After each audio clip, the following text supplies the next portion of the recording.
विनायकं गुरुं नौमि साखरे नाम विस्तृतम् येषां चरण सान्निध्या जीवा मुक्ता भवन्ति साखरे वंश विख्यातं ज्ञानदानपरायणम् विनायकं गुरुं वन्दे भवबन्धै मुक्तै ज्ञान प्रताप विलसत् वचनामृतं च अद्वैत भाव पटुता हित बुद्धिरस्य ज्ञानेश्वरस्तु भगवान् अवतीर्णयो श्रीरंगनाथ गुरुराज नमोस्तुभ्यं.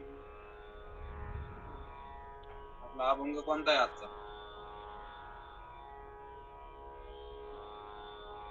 दादा अभंग कोणता घ्यायचा?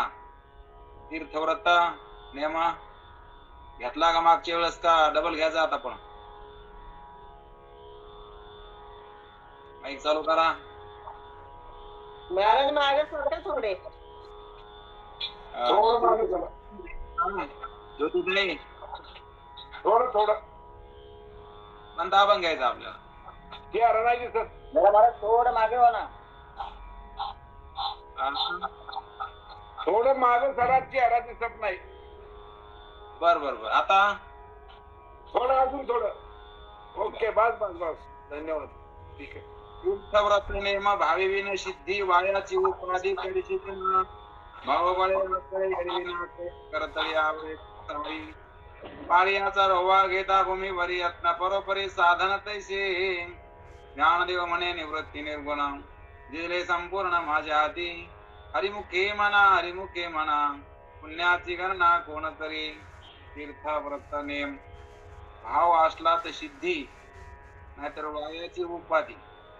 कारण आपण तीर्थ करतो, व्रत करतो, नियम करतो, पण भाव म्हणजे देवाविषयी जर आवड नसली तर सगळं व्यर्थ गेलं बघ.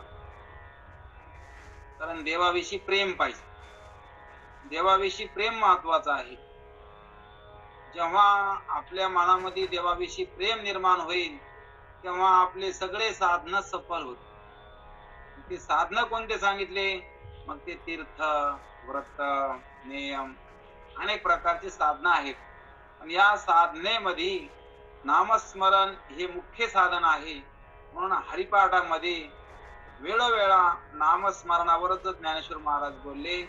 आणि म्हणून आपण बघतो प्रत्येक अभंगाला हरिमुखे म्हणा पुण्याची गणना कोण करी. दादा आवाज चांगला यायला का? आवाज यायला ना? म्हणून कोणतं पुण्य आहे? तुम्ही हरीचं नामस्मरण करा. तुम्ही हरी हरी म्हणी जा. बाकीच्या गोष्टीला महत्व देऊ नका. निस्त हरी हरी म्हणू नका तर आवडीनं भावी हरिनाम घेशी तुझी चिंता त्याशी सर्व आहे. आपण काय करतो याच्यापेक्षा आपल्याला काय आवडतं, आपला विषय देव झाला पाहिजे, आपल्याला देव आवडला पाहिजे. माणूस भजन तर करतो परंतु त्याला कपडे आवडते, सोनं आवडतं, घर आवडतं, लेकरबाळ आवडते, संपत्ती आवडते, लोकमान्यता आवडते, परंतु हे आवडलं नाही पाहिजे. राहू द्या, असू द्या, जे काही असन ते, नसन ते नसू द्या, त्याची इच्छा पण बाळगू नये. आताच भास्कर महाराजांनी आपल्याला सांगितलं, इच्छा वाढलं की दुःख वाढत. म्हणून आपल्याला असू द्या, जे असन ते असन, जे नसल ते नसल, पण एक महत्वाचं आहे, देवाविषयी आवड आपल्या मनामध्ये पाहिजे. म्हणजे पाहिजेच, देव आवडला पाहिजे. बाकीचं काही आवडलं नाही पाहिजे. सगळ्या वस्तू आपल्या जवळ असू द्या, त्याचा काही तिरस्कार नाही. कारण सावल्या किती जरी पडल्या तर सावल्या काही करीत नाहीत, पण त्याला आपण खरं मानू नये, त्याच्या नादी लागू नये. हा प्रपंच म्हणजे जीवाची सावली आहे.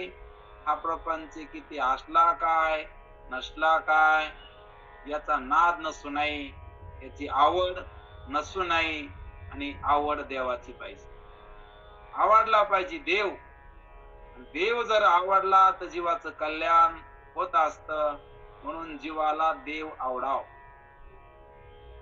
बाकीचं काही आवडू नये. कारण का आवडा, तर देव हा जीवाचा असतो. आपुला तो एक देव करून घ्यावा, तिने विन जीवा सुख नव्हे. देवाला आपलंस करून घ्या. जोपर्यंत आपण देवाला जवळ करीत नाही तोपर्यंत सुख आपल्याला भेटणार नाही. कारण देवाला सोडून कोणाला तरी सुख झालं का असं दाखवून द्या. आणि आपण सुद्धा देवाला सोडून सुख आपल्याला मिळविता आलं नाही, मिळविता येत नाही, मिळविता येणार नाही. म्हणून देव कसा आहे? सुखरूप आहे. आणि म्हणून जीवानं देवाच्या नादी लागाव. देवाच्या नादी लागणं म्हणजे देवाचं भजन त्यानं अखंड केलं पाहिजे. अखंड चिंतन विठोबाचे, त्याच्यात खंड नाही पाहिजे. आणि एकदा का देव आवडला की भजन आपोआप होत असत. आवडीचा विषय जर देव झाला तर भजन कर म्हणायची गरज नाही, आपोआप त्या ठिकाणी देवाचं भजन होत असत. म्हणून देवाचं भजन कधी होईल? देव आवडला पाहिजे. देव आवडायसाठी आपल्या मनात जे जे काही आवडतं पहिलं तर ते काढून टाकायचं. कारण ते आवडून फायदा नाही. ते जरी आवडलं तरी पण आपल्याला दुःखी केल्याशिवाय राहत नाही. संसार जीवाला आवडतो आणि तोच संसार जीवाला दुःख देतो. संसारामध्ये जीवाला दुःखाशिवाय काही भेटत नाही. म्हणून या ठिकाणी साधू संतांनं देवाला विषय केलं आणि त्यांनी देवाचा छंद धरला. का म्हणे छंदे मन मोहिले गोविंदे.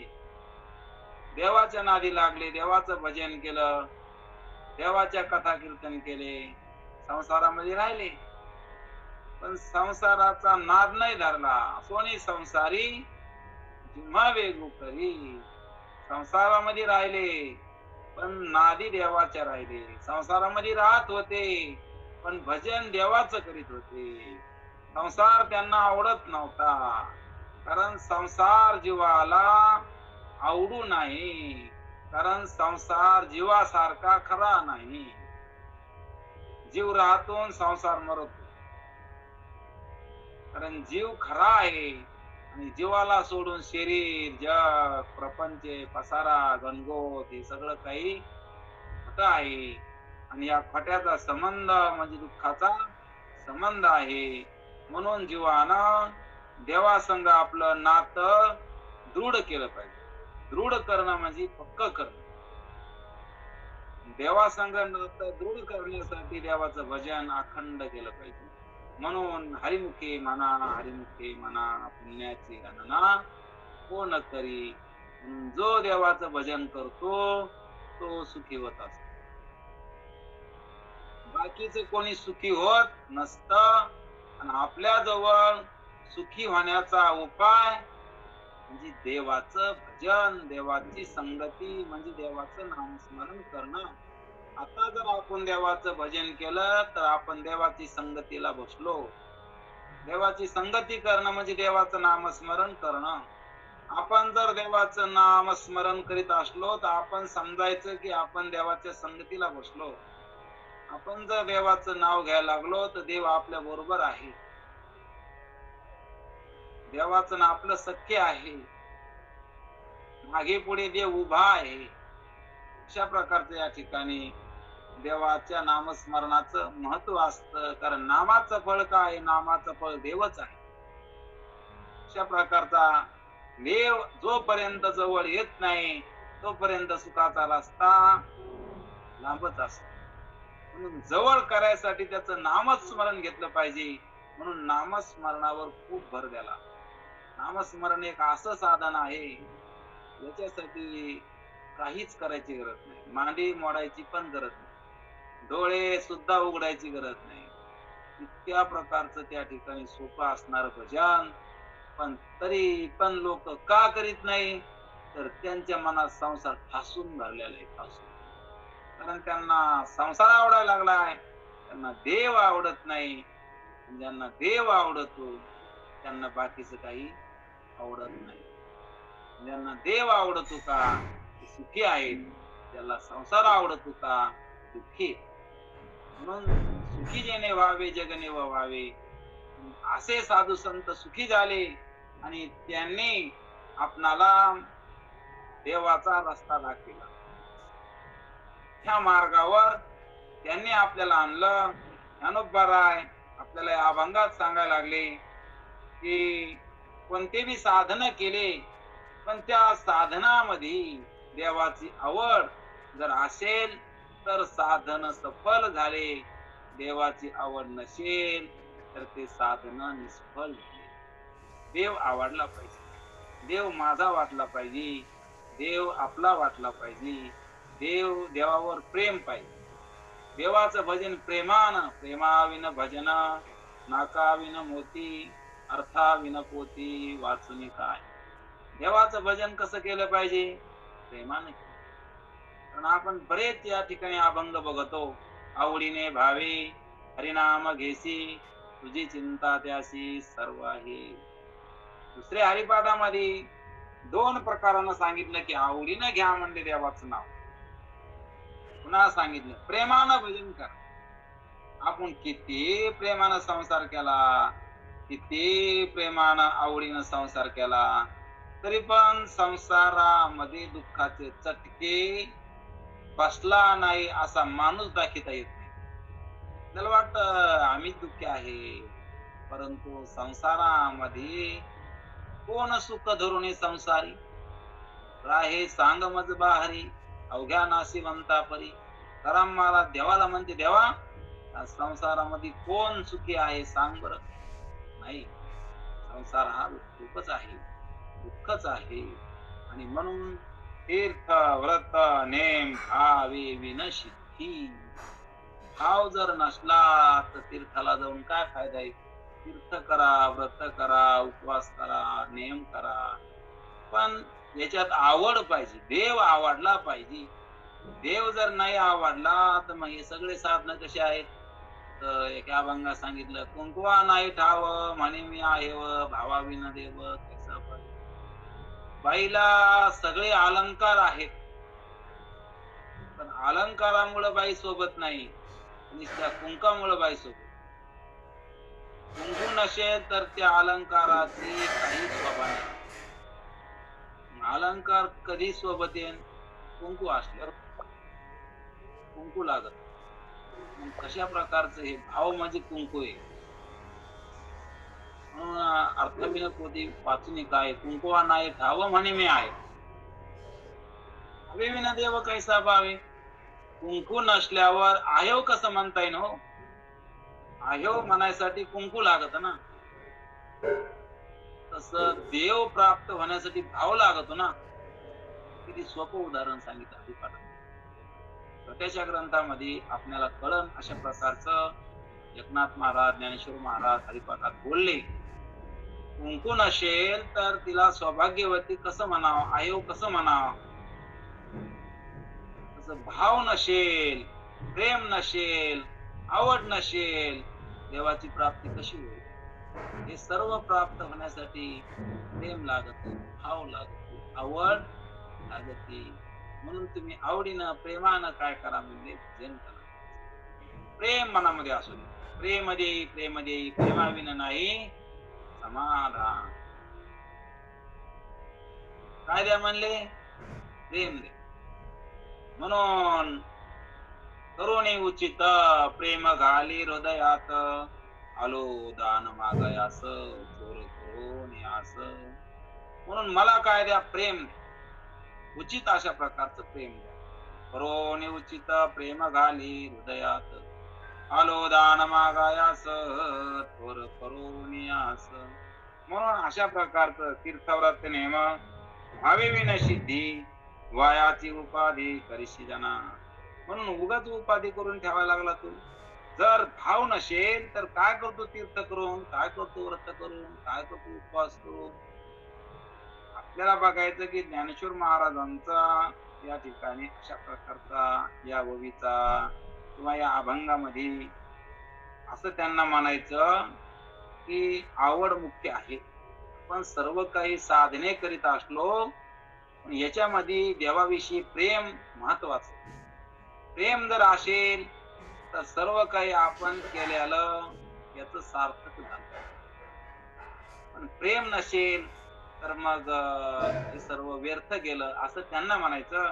म्हणून तीर्थव्रती नेम भाविविन सिद्धी, आणि व्यर्थ गेलं नाही म्हणले. वायाची उपाधी परिशिदना, नसलेली उपाधी झाली म्हणजे हे आपल्याला जर भाव नसल अंतःकरणात तर आपल्याला जे मिळायचं ते मिळत नाही. तेव्हा ज्याच्या करता आपण एवढा खटाटोप केला तर प्रेम नसल्यावर काय करायचं? प्रेमच नाही ना देवाविषयी. देवाला आळवायला लागला पण देवाविषयी प्रेम लागत असत. म्हणून भाव बळे आकळे एरवी नाकळे, करतळी आवळे तैसारी. भावाच्या बळानं देव आकळतो, एरवी तर कळत बी नाही देव. काय लागत? भावाचं बळ. भाव बळे आकळे एरवी नाकळे, करतळी आवळे तैसारी. करतळी भावाच्या बळानं भगवंत स्पष्ट दिसू लागतो.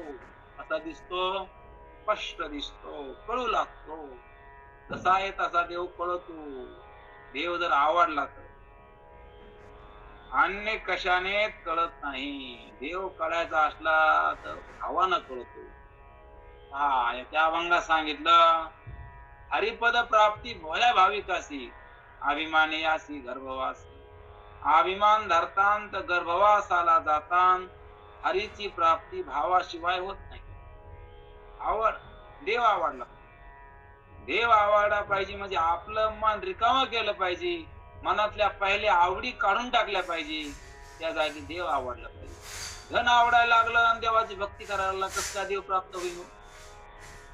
बायको आवडाली, पैसा आवडायला, मुलं आवडायली, घरदार आवडायला लागलं, सर्व काही विषय, वासना, मोठेपणा, कीर्ती सर्व काही आवडायला लागलं आणि देव पूजा करतो.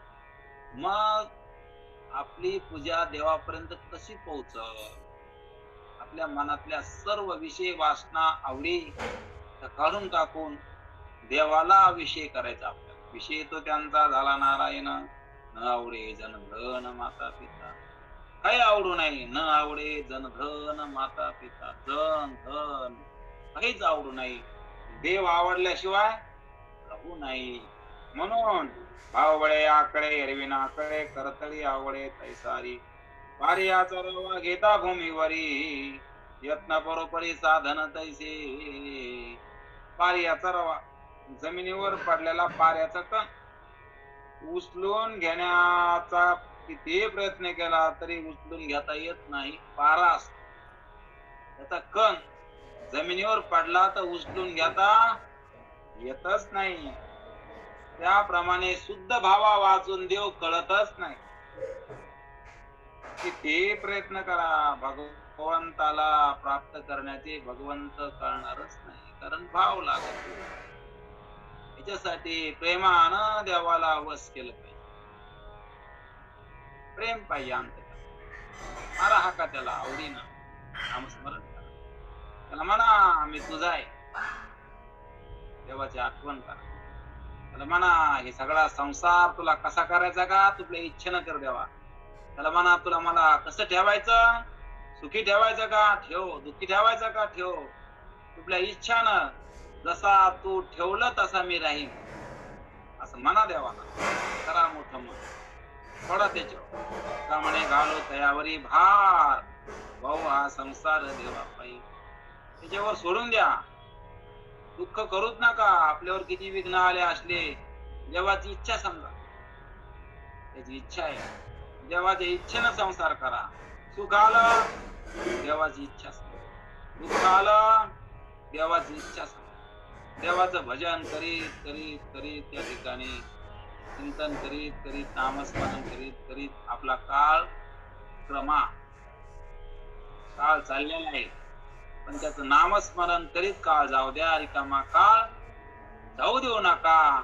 त्रिपाठात सांगितलं की काळ वेळ नाम उच्चरिता नाही, दोन्ही पक्ष पायी उद्धरित. कारण देवाचं स्मरण करण्यामध्ये वेळ जाऊ द्या. नका काही बाकीचा खेद करू, नका काही चिंता करू, नका काही उकळून काढू. पहिलं आमचं कसं होतं, पहिलं आता कसं झालं, असं काऊन झालं असं नका काढू काही. कारण देवानं दिलं देवानं नेलं. त्याचं होतं त्यांना नेलं. आपलं काय गेलं? आपण काही आणलंच नव्हतं. बरं येताना तुम्ही काही आणलं का सोबत? मग तुम्ही काही कमीलच नाही तर गमीला काय हो? काऊन रडता? काऊन खेद करायले? का दुःखी व्हायला लागले? कारण आणलं नाही काही, नेणार नाही काही. इथं आल्यावर बऱ्याच वस्तूला माझं माझं म्हणायला लागला, परंतु आपलं नाही. आणि आपण त्याला माझं म्हणल्यामुळं गुंतलो आणि आपण अनावश्यक या ठिकाणी त्या माईक प्रपंचाला धरलं आणि आपणच दुःखी झालो. आपण बांधियाला गळा. आता आपला गळा कोणी बांधला? आपल्याला कोणी बांधून घेतलं? आपण बांधलं आणि आपणच दुःखी व्हायला लागलो. आपण या माईक प्रपंचावर प्रेम करायला लागलो. इतकं प्रेम नव्हतं करायला पाहिजे आपण याच्यावर. इतकं प्रेम करायसारख्या वस्तू नाही तिथे. का नाही तो? चालल्यात निघून. देहावर प्रेम करावं तर तरुण पण गेलं निघून. दादा तुमचं पहिलं शरीर कसं होतं? तुम्ही लग्नामध्ये कसे असता नवरदेव? तेव्हा असं होतं का शरीर? तेव्हा शरीर कसं होतं? मग त्या शरीरावर प्रेम केलं. बरोबर. त्या शरीरावर प्रेम केलं, ते शरीर निघून गेलं. आता हे शरीर असतं. म्हणून ह्या खोट्यावर आपण प्रेम करायला लागलो आणि ते खोटं तर निघून चाललं, आपल्याला सोडून चाललं. आणि म्हणून हा प्रपंच इतका खोटा आहे, इतका खोटा आहे. कुठे गेला तो पण मेळ लागत नाही हो, इतका खोटा आहे. शरीर कुठे गेलं बालपणातलं? कधी सापडन का आपल्याला? भेटन का कधी? जाऊ द्या बालपणातलं. परत तरुणपणचं शरीर आपण एवढं प्रेम केलं त्याच्यावर, त्याला सांभाळलं, त्याला साबण लावल्या, तेल लावलं, खाऊ पिऊ घातलं, काळजी घेतली. पण ते आपल्याला सोडून कुठं निघून गेलं? कधीतरी भेटन का ते आपल्याला? इथल्या वस्तू इतक्या माईक आहे. हेरते माईक दुःखाची जनती नाही आधी अंती अवसानी. आता सगळ्यात जास्त जवळ आपल्या शरीर आहे. आपलं शरीर जर एवढं धोकादायक आहे तर दुसऱ्याचे शरीर कसे असतील? बायकोचं, पोरायचं. अरे आपलं शरीर जर एवढं धोकादायक आहे म्हणल्यावर ही संपत्ती कशी असन? या लांबच्या गोष्टी. आपले शरीर आपणा पारखे इतर होतील नवल काय? बाकीचे पारखे होतील नवल काय? आपल्या जवळच्या वस्तू, आपलं मन सुद्धा पाहिल्यासारखं राहिलं नाही. आपले श्वास सुद्धा क्षणाक्षणाला बदलायला लागले. देह सुद्धा बदलायला लागला. म्हणून हे आपल्याला काय साथ देणार आहे? काय सुख देणार आहे? आपल्या काय संग राहणार आहे? इथं सोडून चालले. मग आपले सोबती नाही, जवळ करायसारखे नाही, प्रेम करायसारखे नाहीत. आले वापरा आणि त्याच्याकडून भजन करून घ्या देवाच. भक्ती करायसाठी त्याचा वापर करा. संसारात वाहत जाऊ नका, असं ज्ञानोबारायांचं आपल्याला सांगणं आहे. असं जर नाही केलं तर आपणच आपला गळा बांधला. कारण त्या वस्तू निघून चालल्या, आपण त्याला धरायला लागलो आणि त्या कुठे गेल्या ते पण कधीच सापडणार नाही आपल्याला. अशाच प्रकारचा हा देह सुद्धा एक दिवस जाणार आणि परत पुन्हा कधीच भेटणार नाही, कधीच भेटणार. आतापर्यंत जे काही बालपण गेलं, तरुणपण गेलं, ते कधीच आपल्याला इथून पुढे भेटणार नाही. तसा हा देह सुद्धा परत पुन्हा कधीच भेटणार नाही. म्हणून हे प्रेम करायसारखं नाही.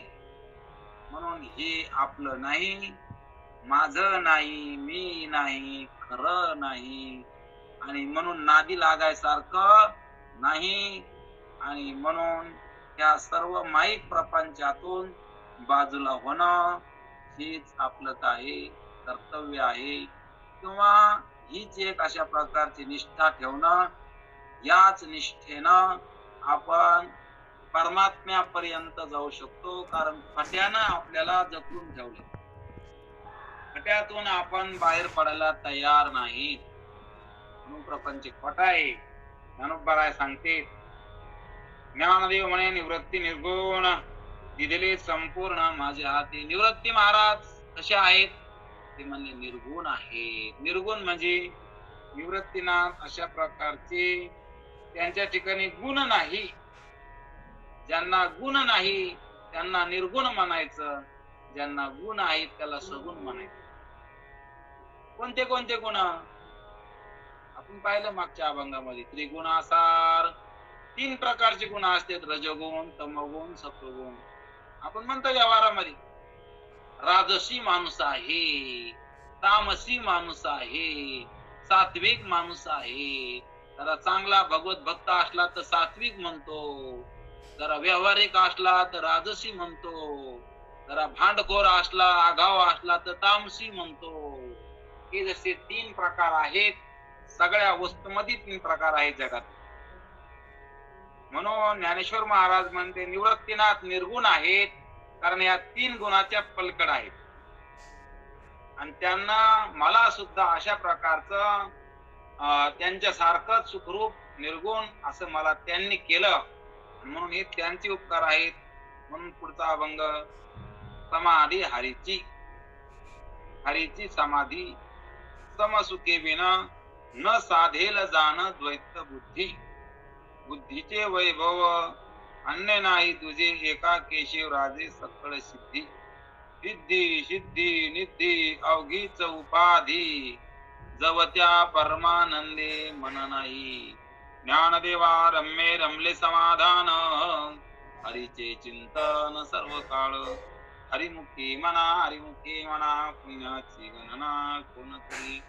म्हणून समाधी सांगितली वर. अशा प्रकारचे द्वैत बुद्धी, जीव हा ब्रह्म आहे असे ऐक्य जोवर नाही तोवर हरीचा ऐक्य साधणार नाही. आता समाधी म्हणजे काय? सम. सम म्हणजे सारखं, आपण देव आहोत असं ध्यानात घेणं ही खरी समाधी. समाधी संजीवन हरिपाद. म्हणून आपण आपल्याला देव स्वरूप आहे असं लक्षात घेणं ही खरी समाधी आहे. कारण त्या समाधीमध्ये हरीचं सुख प्राप्त होत, हरिरूप. कारण हरी कळून घेऊन हरीच व्हायचं बरं का, हरिहून वेगळं राहायचं नाही. आणि म्हणून देवाच्या नादी लागायचं.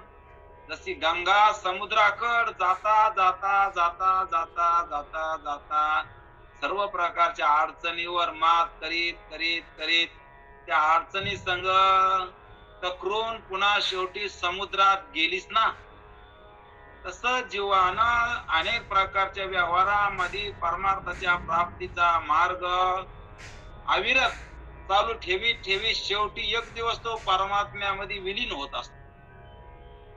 येऊ द्या अडथळे, परंतु त्याच्यावर मात करून करून करून आपले प्रयत्न, आपली निष्ठा एक दिवस आपल्याला त्या परमात्म्याच्या स्वरूपापर्यंत नेऊन सोडित असते. म्हणून त्या परमात्म्यापर्यंत जाण्यासाठी अविरत प्रयत्न करावा लागतो. त्याला म्हणते भगीरथ प्रयत्न. भगीरथ नावाचा राजा होऊन गेला. त्यानं आपल्या पितरांचा उद्धार करण्यासाठी आपलं बंद आयुष्य राज्य भोगाचा त्याग करून आयुष्यभर त्यानं तपश्चर्या केली. शेवटी म्हातारपणामध्ये गंगा प्रसन्न झाली, भगवान शंकर प्रसन्न झाले आणि ती गंगा स्वर्गातून पृथ्वीतलावर आणल्या गेली. म्हणून तिला भागीरथी अशा प्रकारचं नाव पडलं गेलं. भगीरथ प्रयत्न आज सुद्धा आपण म्हणतो. न त्या ठिकाणी कंटाळता अविरत प्रयत्न जो करतो त्याला म्हणतो भगीरथ प्रयत्न. त्या भगीरथानं केले आणि पृथ्वीतलावर गंगा माता आणली. त्याच नाही तर सर्वांचं त्या ठिकाणी पाप धुण्यासाठी ती या ठिकाणी या भूतलावर आली. म्हणून हरीची समाधी समसुखे विना न साधेल दान द्वैत बुद्धी. जर समाधी प्राप्त होत नसली हरीची तर द्वैत बुद्धी आहे. आता द्वैत म्हणजे काय हो? द्वैत म्हणजे ते एक आणि मी एक अशा प्रकारचा दोन. कारण ते एक आणि मी एक, दोन म्हणजे द्वैत, दुसरा म्हणजे द्वैत. म्हणून द्वैत निघलं पाहिजे. द्वैत म्हणजे काय? जोपर्यंत दुसरं आहे तोपर्यंत देव लक्षात आला नाही. दुजे खंडे तरी उरला तो अवघा हरी. कारण दुसऱ्याचं खंडन झालं पाहिजे. दुसरं आहे का तर सगळं खोटं आहे आणि देव खरं आहे. कारण दुसरं सण होत नाही. द्वैताची झाडणी आपण पाहिलं. द्वैत म्हणजे दुसरं, त्याची झाडणी व्हायला पाहिजे. कारण सगळं द्वैत खोटं आहे बरं. तुझे जवळ जोडे तो संसार भय वाढे देव आपले नितोंडे बोलत असे. दुसरं म्हणलं की आडवं येत, दुसरं नाही ना. सगळा कोण आहे? देव आहे. तुका म्हणे आम्ही देखतची नाही देवा विन काही दुसरे ते. दुसरं आम्हाला दिसत नाही, दुसरं वाटूच नाही, दुसरं खरं वाटू नाही. देवाशिवाय सगळा देव वाटाव आणि त्या देवा त्या दुसरं म्हणजे नाही आणि आपण त्या देवाहून वेगळे नाहीत. म्हणून अशा प्रकारचं समजणं म्हणजे हरीची समाधी. समसुखे विन न साधेल जाण द्वैत बुद्धी. साधत नसली तर मग द्वैत बुद्धी. द्वैत बुद्धी म्हणजे ऐक्य होत नाही बर का. दोन नाही राहिले पाहिजे. ते एक आणि मी एक. मी तू पण जाऊ दे दुरी एकची घोंगडी पांघरू हरी. कारण मी आणि तू पण जाऊ द्या. कारण जसं मित्र मित्र यांच्यामध्ये जर प्रेम असलं तर ते म्हणते तू आणि मी का दोन आहेत का, म्हणतो का नाही. आम्ही दादाकडे गेल्यावर आम्ही काय म्हणतो, दादा हे आमचंच घर आहे ना. कारण याच्यामध्ये आपुलकी आहे म्हणून ऐक्यता आहे. तशा प्रकारचं द्वैत काढून टाकणं ही द्वैताची झाडणी. म्हणून जोपर्यंत द्वैत आहे तोपर्यंत दुःख कायम आहे. द्वैत गेलं की दुःख गेलं. आणि आपल्याकडे बुद्धी आहे. आता बुद्धी कोणाला नाही बरं. बाकीच्याला कोणाला काही कमी अधिक असेल संसारामध्ये. संसार म्हणल्यावर कमी अधिक असतच. पण बुद्धी नरदेह म्हणल्यावर बुद्धी नाही का आपल्याला. मग बुद्धीचे वैभव अन्य नाही तुझे एका केशवराजे सकल सिद्धी. बुद्धीचं वैभव एक परमात्मा ध्यानात घेण्यावर. एका केशवराजे सकळ सिद्धी. रिद्धी सिद्धी निधी अवघेच उपाधी जवच्या परमानंदी मन नाही. आता रिद्धी सिद्धी निधी सांगितलं ही सगळी उपाधी आहे बर का. हरीच्या नामस्मरणाने रिद्धी प्राप्त होते, सिद्धी प्राप्त होते. जोवर परमानंद रूप हरीमध्ये मन रमत नाही तोवर रिद्धी सिद्धी निधी सर्व काही उपसर्गच आहे. कारण परमात्म्यात मन रमणं महत्वाचं आहे. रिद्धी सिद्धी काय? रिद्धी म्हणजे त्या ठिकाणी वैभव, इथलं संपत्ती, धन संपत्ती ही रिद्धी. सिद्धी म्हणजे काय? काहीतरी चमत्कारिक लाभ, मातीचं सोनं करणं, अशा प्रकारचे सिद्ध्या, अनेक प्रकारचे सिद्ध्या. तर त्या सिद्ध्या आणि हे सगळे उपाधी आहे. कारण किती जरी या ठिकाणी या लौकिक वस्तू असल्या परंतु यानं काही परमात्मा कळत नाही. परमात्मा कळायला अशा प्रकारचं आवड लागते, भाव लागतो. म्हणून भाव मागच्या अभंगात आपण बघितलं की देव भावाचा भुकेला आहे. देव भावाचा भुकेला आची दुष्काळ तयाला. देवाला दुष्काळ आहे बर का. कशाचा? भावाचा. कारण देवाकडे येणारे भरपूर आहेत पण भाव घेऊन येणारे कमी आहेत. भाव म्हणजे आवड. देवाकडे माणूस आला म्हणजे त्याला देव आवडतोच असं नाही, पण देव आवडला तर तोच खरा भक्त ठरतो बर. देव त्याच्या कशाकडेच पाहत नाही. कारण देव इतका मोठा आहे त्याला कशाची गरज नाही. लोक म्हणतात आम्ही देवाला दिलं, पण देवाला कोणी काही देत नाही. कारण सगळं देवाचंच असतं ना. ज्ञानदेवा रम्य रमले समाधान हरीचे चिंतन सर्व काळ. म्हणून या ठिकाणी ज्ञानेश्वर माऊली सांगतात सर्व काळ हरिचिंतनाने मला रम्य समाधान प्राप्त झाले. रम्य म्हणजे रमणार. सगळे रमाय लागले पण संसारामध्ये देवात कोणी रमत नाही. देवाकडे आले तरी बी देवात रमते का? नाही. आणि मला समाधान प्राप्त झालं कशानं? मी देवात रमाय लागलो. म्हणून आता या ठिकाणी आपण देवातच रमलो पाहिजे बर का. बाकी कशात आपण रमलो नाही पाहिजे. कारण हे ध्यानात घ्यायचं असते या गोष्टी. परमार्थ म्हणजे लक्षात घ्यायचा असतो.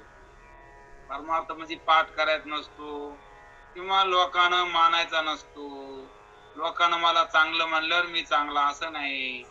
कारण आपल्याला मनामध्ये देवाची आवड निर्माण होणं म्हणजे आपण या ठिकाणी त्या साधनेवर आरूढ आहेत असं समजायला पाहिजे. देवाची आवड असली म्हणजे आपण काय आहेत? त्या साधनेवर आरूढ आहे. म्हणून पुढच्या अभंगात सांगायला लागले, नित्य सत्य मित हरिपाठ जास्त नित्य नियमाने अंतकरणापासून हरिनामाचे स्मरण करील का? नियमानं देवाचं नाव घेणं. कधी मध्ये घेणं वेगळं असतं, नियमानं घेणं. नित्य नियमानं अंतकरणापासून मनापासून देवाचं नाव त्याला कळी काळाची मुळीच बाधा होणार नाही. काळ जरी असला तरी पण त्याला काळ काही करणार नाही. का? तर नियमानं हरीचं भजन करणाऱ्याला काळ काही करीत नाही. का करीत नाही हो? कारण काळाची सत्ता त्याच्यावर चलत नाही. जो देवाचं भजन करतो का काळ त्याला काही करीत नाही. एवढा बलवान तो होत असतो देवाच्या भजनानं. म्हणून नित्य सत्य मीत हरिपाठ ज्यासी कळी काळ त्यासी न पाहे दृष्टी. कारण दृष्टीनं सुद्धा काळ त्याला बघत नाही. कारण का बघत नाही? तर तो इतका बलवान होतो की त्याच्या बलापुढे त्या काळाचं बल सुद्धा कमी पडतं. म्हणून असा भाग्यवान आहे त्या भगवंताचा दास. काय केलं त्यानं देवाचं स्मरण केलं. आणि देवाच्या स्मरणानं काय झालं? तर देवाची शक्ती त्या भगवंताच्या भक्ताच्या अंगामध्ये आली आणि तो बलवान झाला. आणि त्या भगवंताच्या नामानं अशा प्रकारची शक्ती आली आणि त्या शक्तीनं त्याला त्या काळावर सुद्धा मात करता आली. कारण काळ सुद्धा आता त्याच्या पुढे काही करीत नाही. म्हणून कोणापुढं? तर जो नियमानं देवाचं स्मरण करतो, जो भक्ती करतो, जो भगवंताचं स्मरण करतो आणि नुसतं स्मरण नाही तर आवडीनं करतो, प्रेमानं करतो. कारण प्रेमानं देवाला हाक मारत, प्रेमाविन भजन आकाविन मोती अर्थाविन पोती. अर्थ नाही कळाला आणि पोती वाचली काय फायदा आहे? प्रेम नसला आणि भजन केलं काय फायदा आहे? प्रेम पाहिजे. आणि अशा प्रकारचं प्रेमानं त्या भगवंताला जर गायलं, आवडीनं जर त्याचं नाव घेतलं तर काळ सुद्धा त्याच काही करू शकत नाही बरं का. आणि त्या देवाचं नाव काय आहे बरं ते सांगते. राम कृष्ण अशा प्रकारचं देवाला नाव आहे. कारण देवानं अनेक प्रकारचे अवतार घेतले तर 10 अवतार मुख्य. त्या 10 अवतारापैकी 2 अवतार पूर्ण आहेत. पूर्ण म्हणजे त्या अवतारामध्ये देवानं अशा प्रकारच्या क्रीडा केल्या. आणि त्यापैकी पुन्हा भगवान कृष्णाचा अवतार पूर्णोत्तम अशा प्रकारचा आहे. रामाचा अवतार तर रामाच्या अवतारामध्ये लिहिले वाल्मिक तैसेची करीन वर्तोने दाविन नामा म्हणे. वाल्मिक ऋषीनं लिहिल्याप्रमाणे रामाला त्या ठिकाणी करावं लागलं.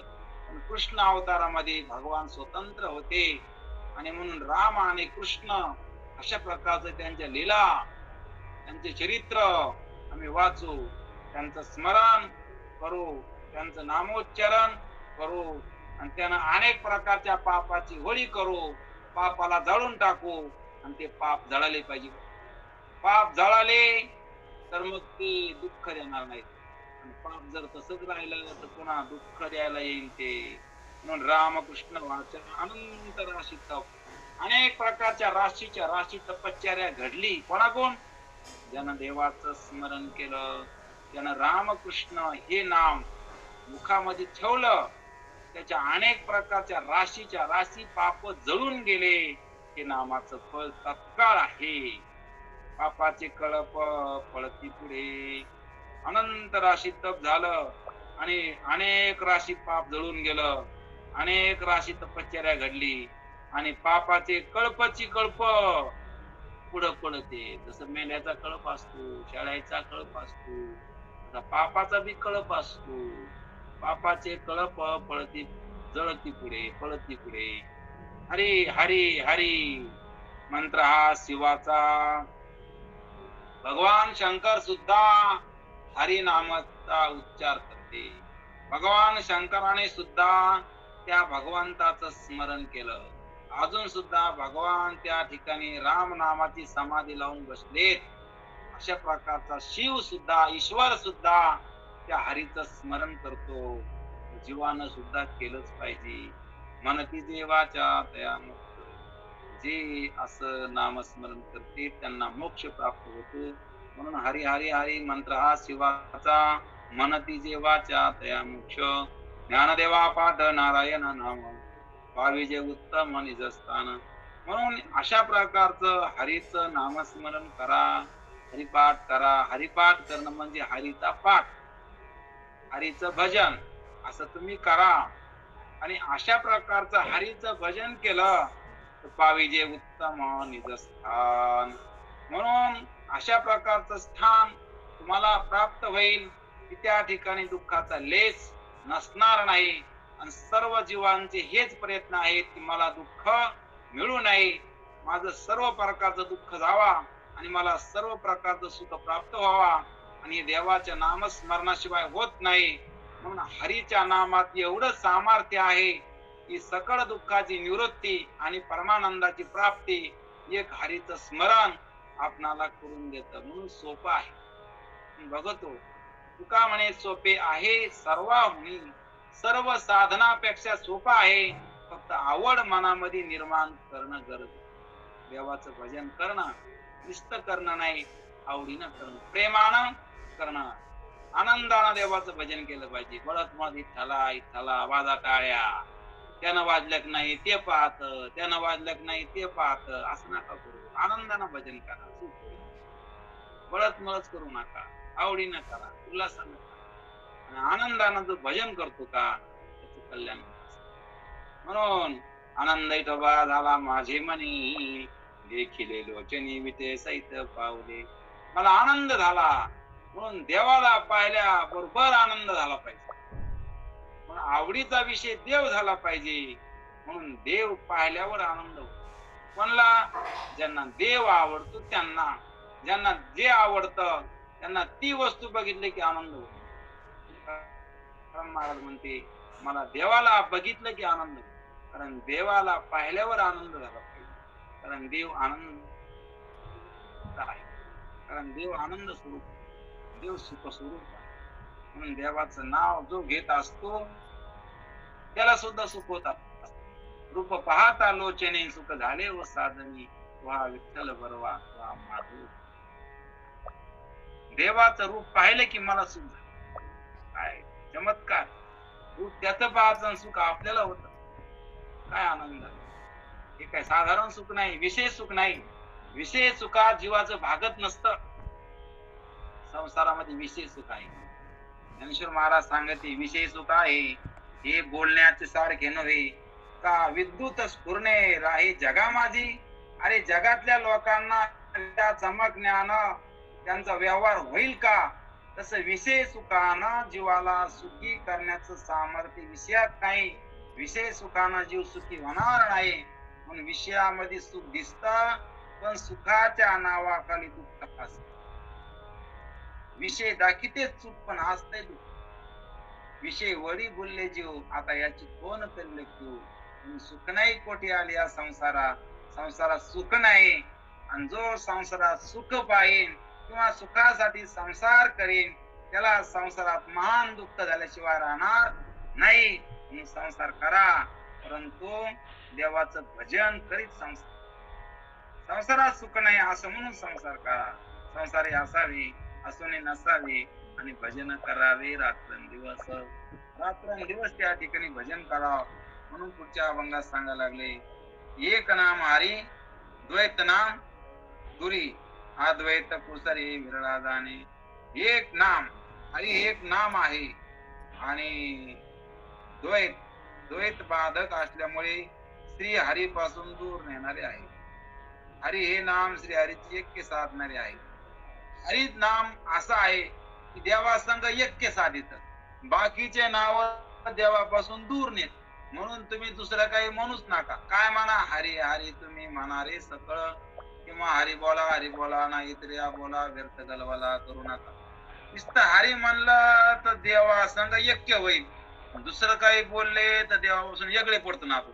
मग देवापासून वेगळे पडल्यावर दुःख होईल, देवासंग ऐक्य झाल्यावर आनंद होईल. म्हणून देवासंग ऐक्य व्हायचं असलं तर देवाचं हरी हरी नाम घ्या. देवापासून वेगळं पडायचं असलं तर मग दुसरे नाव घ्या, आणि दुसरं जर नाव घेतले तर आपण देवापासून वेगळे पडू. देवापासून वेगळे पडलो की दुःखी होऊ. मग दुःखी व्हायचं नसलं तर दुसरं काही बोलू नका. मग काय बोला? मग ते म्हणले हरी हरी बोला. हरी हरी तुम्ही म्हणाले सगळं, आम्ही सुद्धा हरी म्हणतो आणि तुम्ही सुद्धा हरी म्हणा. दुसरं काही बोलूच नका. आता बोलण्याची नाही आम्हा देवा विन काही, आम्ही देवाशिवाय काही आता बोलत नाही. कारण देवच अशा प्रकारचा सुखरूप आहे. अद्वैत कुसरी विरळा जाणे, अद्वैताचे वर्म जाणणारे विराळेच आहेत. अद्वैत म्हणजे एकपणा, दुसरं सोडून देणं आणि एक होणं. एक होणं म्हणजे हरिरूप झाले, हरीकडे गेले आणि हरीच झाले. तर घरी बसले, हरीकडे गेल्यावर हरी व्हायचं का बाजूला राहायचं? देवाकडे गेलं तर देवच झालं पाहिजे, वापस आलंच नाही पाहिजे. सगळे माणसं देवाकडे जाते, त्याला घरी जायची वड लागते पुन्हा. तुकाराम महाराज तुका पंढरीत गेला आणि पुन्हा जन्मा नाही आला. तुकाराम महाराज म्हणले मी पंढरपूरला गेलो आणि पुन्हा आलोच नाही. पण आपल्याला काय वाटतं देवाकडे जायचं, पण घरी कधी याचच नाही. आता देवाकडे गेलं की पुन्हा याचच नाही. तुका पंढरीशी गेला आणि पुन्हा जन्मा नाही आला. जन्माला याचच नाही, कारण जन्माचं मोठं दुःख आहे. देव काय करतो? देवाकडे काहून जायचं? अरे देव जन्म मरणातून पार पाडतो आम्हाला. म्हणून समबुद्धी घेता समान हरी. देव कसा आहे? देवात आणि माझ्यात भेद नाही असं कळून घेणं ही खरी देवाची भक्ती आहे. दोन नाही, दोन एकच आहे. देव आणि मी, तुझे खंडे तरी उरला तो अवघा हरी. कारण देव आणि मी दोन नाही, देव आणि मी एकच आहे असं कळून घ्यायचं. समबुद्धी घेता समान हरी, शमदमावरी हरी झाला. आणि तो हरी शमदमावर झाला. शम म्हणजे काय? मनाचा निग्रह. दम म्हणजे इंद्रियाचा निग्रह. आपल्याला आपलं मन आवरायचं शिकायचं, आपले इंद्रिय आवरायचं शिकायचं. आपले इंद्रिय जर आपलं आवरत नसले, देव कसा भेटन? मन आवरत नसल्यावर देव कसा भेटन? म्हणून देव काढायसाठी, देव मिळायसाठी इंद्रिय मन ताब्यात लागते, आणि इंद्रिय मन ताब्यात असल्यावर मग देव मिळत असतो. म्हणून शेमदमावरी हरी झाला. सर्वा घटीराम देहादेक. सर्वांच्या घटामध्ये, घट म्हणजे शरीर, घटाची उपमा दिली शरीराला. कारण घट कशाचा आहे? कुंभारानं केला मातीचा. हा सुद्धा घटच आहे, कारण हा मातीपासून बनलेला घट, आणि तो सुद्धा मातीपासून बनला. सूर्यप्रकाशक सहस्त्ररश्मी. 100 घटामध्ये सूर्याचं प्रकाशन त्या ठिकाणी झाल्यामुळं पाणी होतं त्या घटामध्ये. म्हणून सूर्याचं प्रतिबिंब दिसलं. सूर्याचं प्रतिबिंब 100 दिसले म्हणजे 100 सूर्य झाले नाही. उपाधी भेदामुळे 100 वाटले. तसे या ठिकाणी अनेक प्रकारचे जीव, पण एकच देव आहे बर का. ज्ञान देवाची ती हरिपाठी नेमा, मागील या जन्मा मुक्त झालो. ज्ञानेश्वर महाराज सांगते, राम सर्व देहात राहून. ज्ञानेश्वर महाराज म्हणतात, मी माझ्या चित्तात हरिपाठाचा नेम केला. कारण मी काय केलं? देवाचं नामस्मरण नित्य अशा प्रकारचं मनात ठेवलं बर का. असं ठेवल्यामुळं मला असं कळालं की मला मुक्त व्हायचं नाही, मी पहिलाच मुक्त आहे. की माझा मुक्तपणा या ठिकाणी लक्षात आला की मी मोकळाच आहे, मी पहिला देवाचा आहे, मी देवरूप आहे. असं हरीच्या भजनानं फळ मला पदरामध्ये पडलं. म्हणून तुम्ही काय करा? ते म्हणले तुम्ही सुद्धा हरिमुखी म्हणा, हरिमुखी म्हणा, पुण्याची गणना म्हणून तुम्ही देवाचं भजन करी जा, देवाचं नामस्मरण करी जा, आणि अशा प्रकारच्या स्थितीला तुम्ही प्राप्त व्हा, असं माऊली आपल्याला सांगते. प्रकारे घ्या. आता विश्वात्मकी देवी, येणे वागयज्ञ तोषावे, तोसो निमज द्यावे पसायदान. जे घळाचे व्यंकटे सांडो, तया सत्कर्मी रती वाढो. होता परस्परे परो मैत्र जीवांचे, दुरितांचे तिमिर जावो. विश्व स्वधर्म सूर्य पाहो, जो जे वांछील तो ते लावो प्राणिजात वर्षोत सकळ मंगळी विश्वरानिष्ठांची मांदियाळी अनवर्त भूमंडळी भेटतो त्या भूता चला कल्पतरुचे आरो चैतना चिंतामणी जे गावो बोलती जे अर्णव पियुषांचे चंद्रमेचे अंजना मातंड चेता पहिन ही सर्वैसला सज्जन शरी होती किंबोना सर्व सुखी पूर्ण भव आणि तिन्ही लोकी भजिजो आदि पुरुकी अखंडित आणि ग्रंथोपजी वे विशेष लोकी दृष्टा दृष्ट विजय वावणी हित म्हणे श्री विश्वेश्वराव हा वैलदान बसावो हिनेवल ज्ञानदेव सुख्या झाला हिनेवल ज्ञानदेव सुख्या झाला पुंडलिका विठ्ठल श्री ज्ञानदेव तुकाराम